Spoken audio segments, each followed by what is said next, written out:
মহারাষ্ট্রকে বাদ দিলে উগ্র প্রাদেশিক রাজনীতি সবচেয়ে বেশি দেখা গিয়েছে পূর্ব ভারতে, আর প্রতি ক্ষেত্রেই টার্গেট বাঙালিরা। তালিকায় প্রথম নাম বিহার। 1948 সালের মানভূম জেলার সরকারি ভাষা করা হয় হিন্দিকে। বাংলা ভাষা শুধু নয়, বিহারে বাঙালিদের কোণঠাসা করা শুরু হয়। 8-এর দশকে কংগ্রেস আমলে বিহারে বাঙালি হাঁটাও শুরু হয়।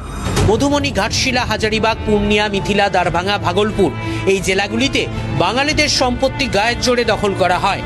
আরজেডি জমানার প্রথমার্ধেও বিহারে বাঙালিরা সুখে ছিল না।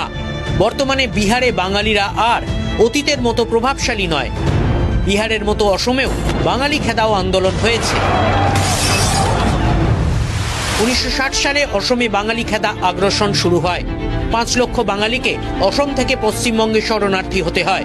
1960 সালেই কামরূপের গোড়েশ্বরে বাঙালি গণহত্যা হয়। বাঙালি বিরোধী দাঙ্গায় 50,000 বাঙালি উদ্বাস্তু হয়। 1981 সালে কামরূপে শতাধিক বাঙালিকে হত্যা করা হয়। 1983 সালে খৈরাবাড়ি গণহত্যায় বাঙালি শরণার্থীরা খুন হন। 1983 সালে শিলাপাথর ও নীললিতেও বাঙালি গণহত্যা হয়। 7-এর দশকে মেঘালয় ও ত্রিপুরায় স্থানীয় উগ্রবাদী গোষ্ঠীর হিংসার শিকার হন বাঙালিরা।